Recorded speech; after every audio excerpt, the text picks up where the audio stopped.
Tiga. Assalamualaikum warahmatullahi wabarakatuh. Perkenalkan, kami dari kelompok 3 kelas 11 MIPA 4. Saya Aisyah Rini. Saya Mikaela Mapasya. Saya Hanif Al-Fatih. Saya Said Abdurrahman. Saya Muhammad Irawan.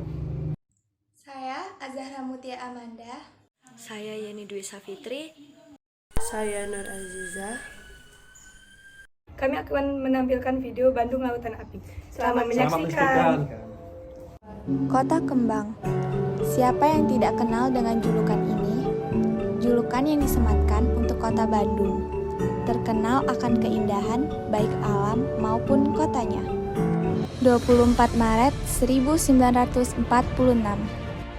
Keindahan itu seketika sirna.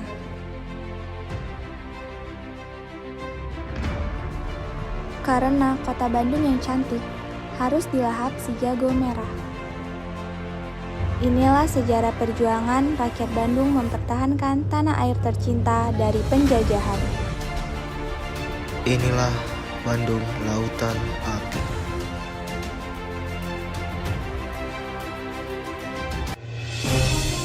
Berawal dari masa setelah proklamasi kemerdekaan, di mana Indonesia sedang gencar melakukan pembangunan sebagai negara yang baru merdeka. Tentu, rintangan yang dihadapi Indonesia sebagai negara baru tidak terelakkan dan tidak mudah. Indonesia harus menghadapi gempuran dari negara-negara besar yang masih ingin menguasai Indonesia.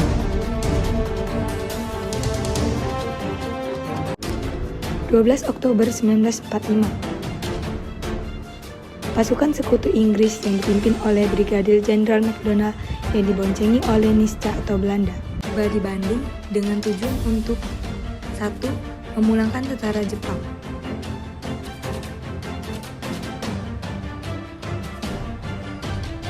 2. Meminta semua senjata rampasan diserahkan kepada sekutu, 3. Pembebasan warga Belanda dan Eropa dari tawanan Jepang, yang kemudian ditempatkan di Hotel Savoy Homan dan Hotel Triana.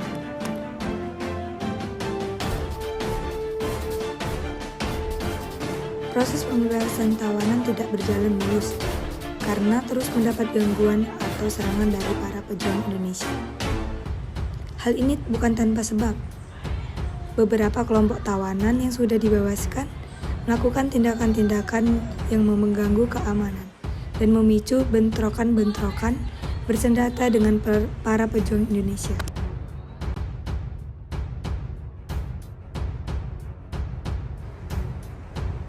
Karena para perjuangan Indonesia mulai geram, akhirnya pada tanggal 21 November 1945, saat orang-orang tertidur gelap, para perjuang Indonesia melakukan penyerangan ke Hotel Savoy Homan dan Hotel Triana, yang dimana kedua tempat itu adalah markas dari tentara sekutu.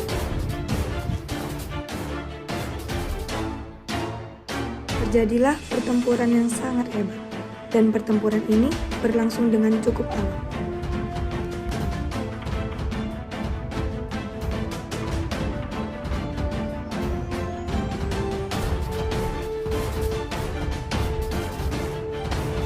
Akibat penyerangan tersebut, pada tanggal 24 November 1945, sekutu mengeluarkan ultimatum yang berisi meminta wilayah Bandung untuk dibagi dua, yaitu Bandung Utara dan Bandung Selatan. Bandung Utara untuk warga Belanda dan sekutu, untuk memudahkan proses pembebasan tawanan, lalu Bandung Selatan untuk warga negara Indonesia dengan batas rel kereta api. Kemudian, semua pasukan Indonesia harus ditarik jadi Bandung Utara.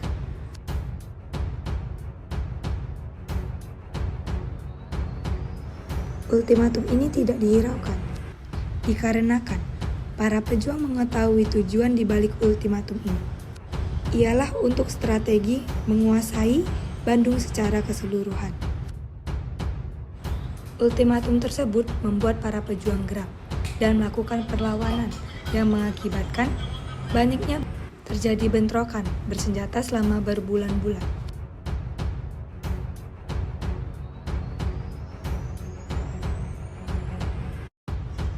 Selain para perjuang yang melakukan perlawanan, para pedagang pun memboikot para pembeli dari Bandung Utara, sehingga mengakibatkan pihak sekutu harus mengirim logistik makanan dari Jakarta.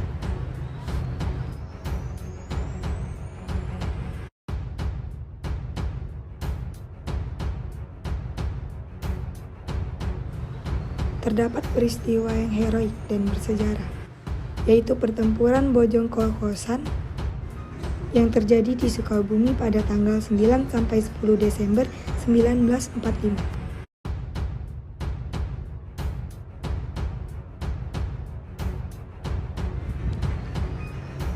Yang dimana konvoi tentara Inggris berkekuatan besar dan membawa logistik makanan yang menuju Bandung dapat dihancurkan oleh para pejuang dan rakyat Sukabumi di Bojong Kokosan.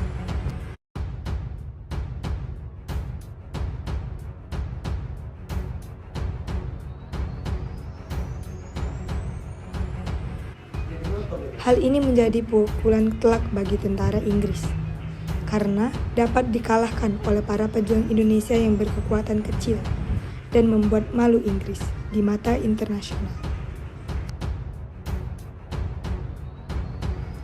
Karena bentrokan senjata yang terjadi di Bandung belum juga usai, maka pada tanggal 23 Maret 1946, Brigadir Jenderal MacDonald mengeluarkan ultimatum kepada Perdana Menteri Indonesia saat itu, yaitu Sultan Syahrir,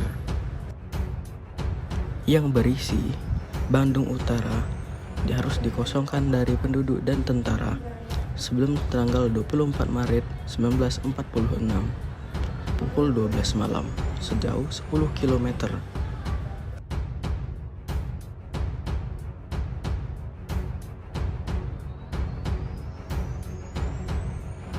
Perdana Menteri Syahrir mendesak Aha Nasution sebagai pemimpin tentara di Bandung untuk menerima ultimatum tersebut agar tidak terjadi lagi pertumpahan darah, karena Perdana Menteri Syahrir menilai kekuatan tentara Indonesia belum sebanding dan belum mampu melawan kekuatan yang besar dari pasukan sekutu. Sementara itu, Perdana Menteri Syahrir lebih memilih berjuang melalui jalur diplomasi agar konflik ini segera berakhir.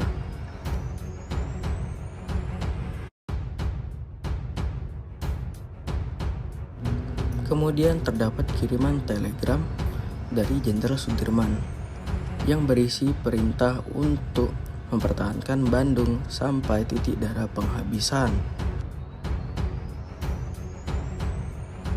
Hal ini pun membuat Aha Nasution dilanda kebingungan antara menerima ultimatum tersebut dan pergi dari Bandung atau tetap mempertahankan Bandung. Aha Nasution pun mengadakan rapat untuk membahas mengenai tindakan yang akan diambil dalam menanggapi ultimatum tersebut. Berdasarkan hasil dari rapat tersebut, Aha Nasution mengambil keputusan, yaitu penduduk dan tentara Indonesia meninggalkan kota Bandung. Akan tetapi kota Bandung di bumi hanguskan.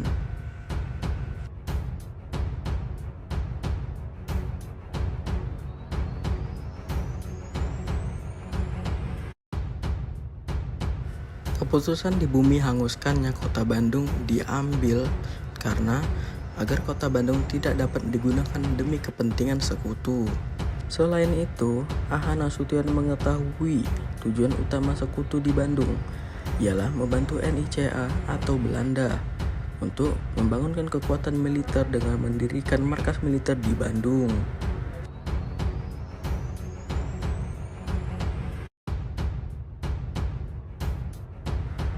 Alasan sekutu menginginkan Bandung sebagai pangkalan militer yaitu karena Bandung merupakan wilayah yang strategis karena berada di tengah Pulau Jawa, dekat dengan ibu kota Jakarta, juga dekat dengan kota-kota besar di Pulau Jawa lainnya.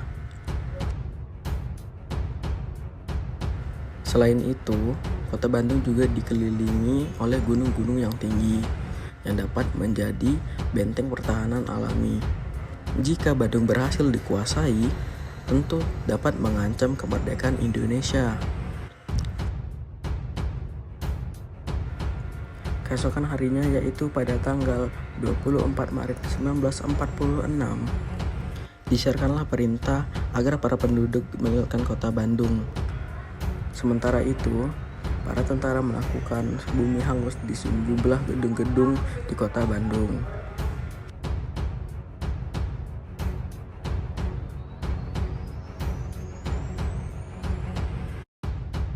Para penduduk mulai mengamankan barang bawaan yang bisa mereka ambil, sembari membakar rumah mereka sendiri, lalu meninggalkan kota Bandung.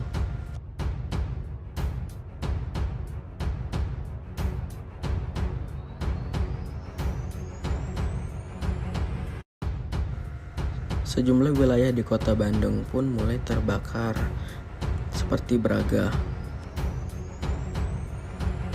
Cicadas, Tegalega, dan wilayah lainnya.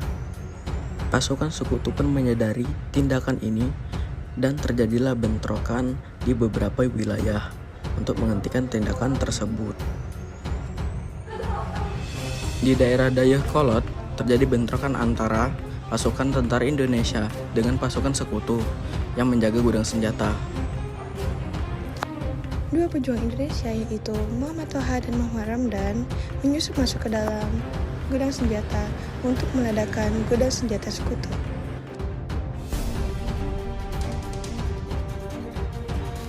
Dan terjadilah ledakan yang sangat besar.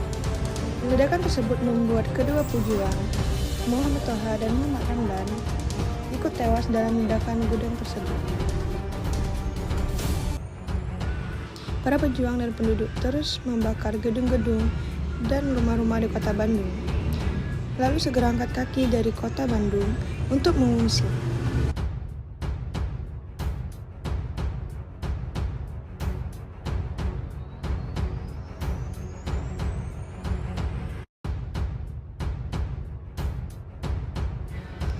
Di malam itu, keindahan kota Bandung seketika sirna. Langit berubah menjadi merah. Kepulan asap yang membumbung tinggi membuat kota Bandung berubah menjadi lautan api. Pagi harinya, kota Bandung seperti kota mati. Yang tersisa hanyalah puing-puing yang berserakan di seluruh penjuru kota.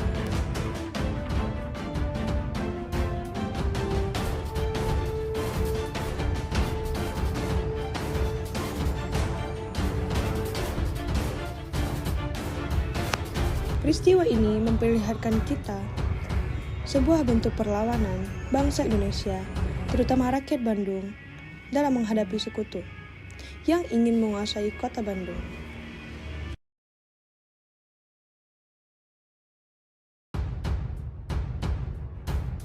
Mereka rela membakar rumahnya sendiri dan meninggalkan kota Bandung, yang bahkan mereka sendiri pun belum tahu akan kemana setelah ini. Akan tetapi, hal ini merupakan bentuk rasa cinta terhadap tanah airnya sendiri, yang rela mengorbankan semuanya demi mempertahankan tanah air.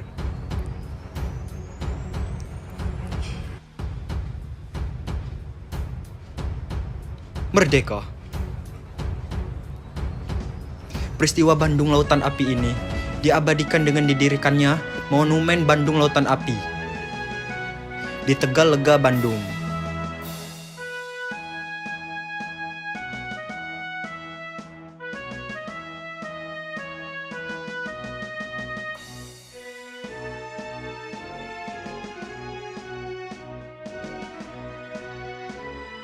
Peristiwa Bandung Lautan Api ini adalah salah satu sejarah yang heroik dan akan selalu dikenang.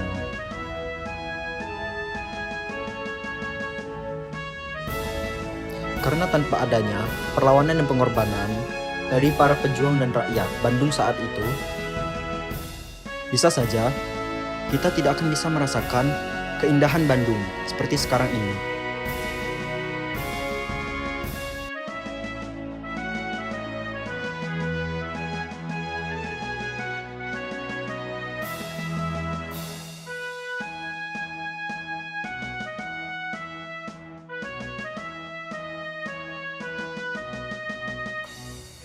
Sudah sepatutnya rasa cinta tanah air yang ada di dalam diri para pahlawan terdahulu kita tanamkan kembali saat ini untuk menghargai jasa para pahlawan, juga mengisi dan memaknai kemerdekaan dengan hal-hal yang positif untuk Indonesia yang lebih baik.